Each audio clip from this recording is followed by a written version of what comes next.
Subscribe करें your math solution YouTube channel को नई वीडियो सबसे पहले देखने के लिए। आज मैं आपको ट्रायंगल चैप्टर की मिड पॉइंट थ्योरम के प्रूफ के बारे में बताऊंगा। तो सबसे पहले हम देख लेते हैं स्टेटमेंट क्या है। इसमें आप लोग को स्टेटमेंट भी लर्न करनी है और उसका प्रूफ भी आना चाहिए। The line segment joining the mid point of any two side of triangle. तो सबसे पहले हमें एक तो ट्रायंगल चाहिए।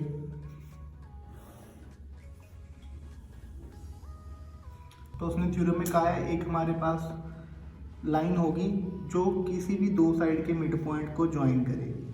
तो ये हमने लाइन ले ली। पहले हमने एक ट्रायंगल लिया ए बी सी, जिसमें हमने डी ले लिया mid point of A B and E ले लिया mid point of A C. तो हम इसे गिवन में लिखेंगे triangle A B C in which D is mid point of A B and E is mid point of A C. तो जो हमारे पास ये स्टेटमेंट गिवन थी हमने उसको देख के लिख लिया कि एक हमारे पास लाइन सेगमेंट होगी जो किसे ज्वाइन करेगी mid point of any two side of triangle. ये हमारा गिवन था। अब हमने टू प्रूफ जो हमने थ्योरम प्रूव करके दिखाना है, उसमें हमने प्रूव करना है कि जो ये लाइन सेगमेंट है D E is parallel to the third side of triangle. अब हमने दो तो यहाँ पे मिड पॉइंट इस साइड पे ले लिए, तो थर्ड साइड हमारे पास बची बी सी। तो डी होगी parallel to B C and equal to half of it, और डी किसके इक्वल होगी हाफ ऑफ बी सी। ये हमने प्रूव करके दिखाना है कि जो एक लाइन सेगमेंट ट्रायंगल की दो साइडों के मिड पॉइंट को ज्वाइन करती है वो तीसरी साइड के थर्ड साइड के पैरेलल होगी और उसके हाफ के इक्वल होगी।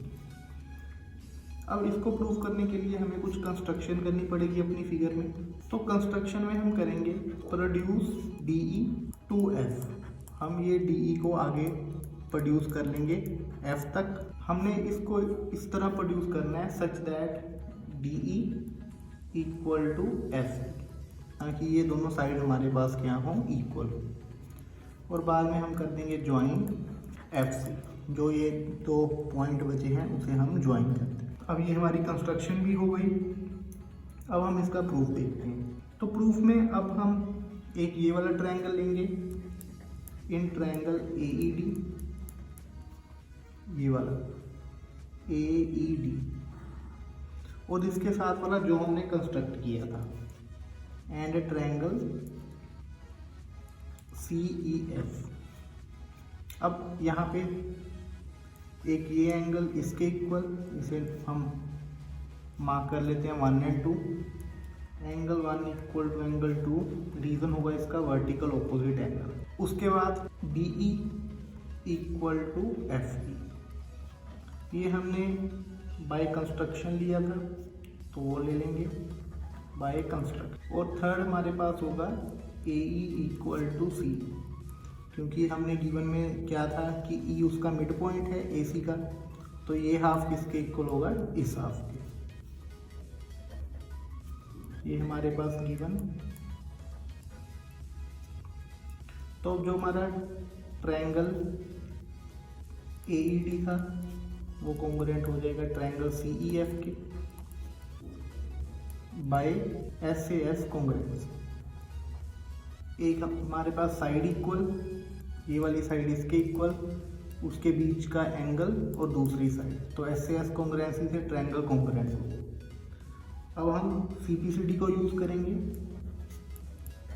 Bye CPCD corresponding part of congruent triangle. तो वहाँ से हम जो बाकी पार्ट बचे हैं ए डी इक्वल टू किसके आ जाएगा सी एफ के। जो ये ए डी है वो किसके इक्वल आ गया सी एफ के बाय सीपीसीडी एंड एंगल 3 एंगल 4। ये मैंने एंगल को मार्क कर लिया एंगल 3 और 4। तो बाय सीपीसीडी ये दोनों साइड भी इक्वल हो गई और एंगल इक्वल। अब लास्ट पेज तक हम एंगल 3 और 4 को इक्वल प्रूव कर चुके थे और ए डी को प्रूव कर चुके थे सी एफ के इक्वल।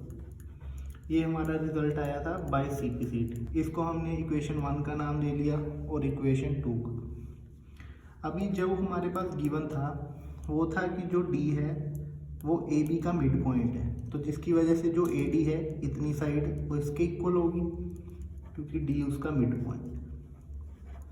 इसको हमने इक्वेशन 3 मार्क कर ली। अब फ्रॉम इक्वेशन 2 एंड 3 जो ए डी है वो सी एफ के भी इक्वल है और ए डी बी डी के भी इक्वल है।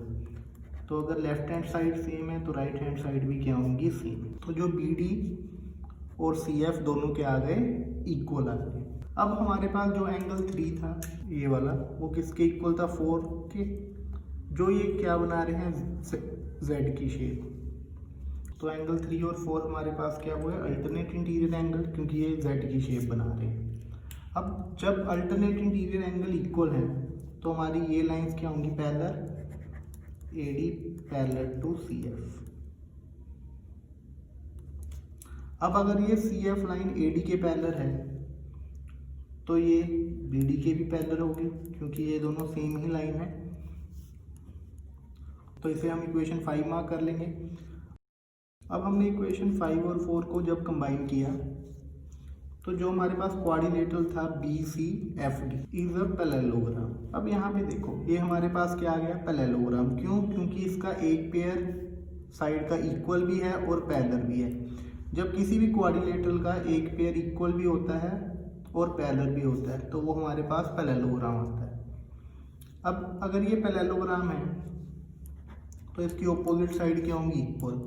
तो जो बाकी बची दो साइड हैं बी सी और डी एफ, वो भी इक्वल आ जाएगा और वो आपस में क्या होंगी, पैरेलल भी होंगी। अब जो बी सी है वो किसके इक्वल है, डी एफ के।